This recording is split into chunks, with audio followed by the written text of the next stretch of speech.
ममता बनर्जी जी ने जो कहा है वेस्ट बंगाल की मुख्यमंत्री ने, ठीक ही कहा है, उनके लोगों की भी जान गई है। পশ্চিমবঙ্গের মুখ্যমন্ত্রী মহাকুম্ভকে মৃত্যুকুম্ভ বলেছেন, আর এই মন্তব্যকে সমর্থন করেছেন ইন্ডি জোটের অনেক সদস্য।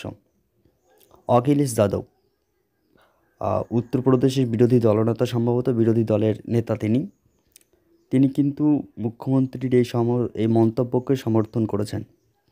অর্থাৎ একদম স্পষ্টভাবে তারা তাদের অবস্থান স্পষ্ট করছে। সম্পূর্ণ হিন্দু বিরোধী কথাবার্তা তারা বলছে। অখিলেশ যাদব মুখ্যমন্ত্রী এটাকে সমর্থনও করেছেন। তারা কিন্তু উত্তরপ্রদেশের প্রশাসনকে সমালোচনা করছেন না, মহাকুম্ভের সমালোচনা করে যাচ্ছেন। তারা একবারও বলছে না যে উত্তরপ্রদেশের প্রশাসনকে আরও সজাগ হতে হবে, আরও এ বিষয়ে আলোকপাত করতে হবে, সেটা তারা বলছে না। কিন্তু মহাকুম্ভকে নিয়ে সমালোচনা করে যাচ্ছেন। কেন একটা ধর্মীয় স্থানে সমালোচনা হবে, আমি শুধু এইটুকুই ভাবছি।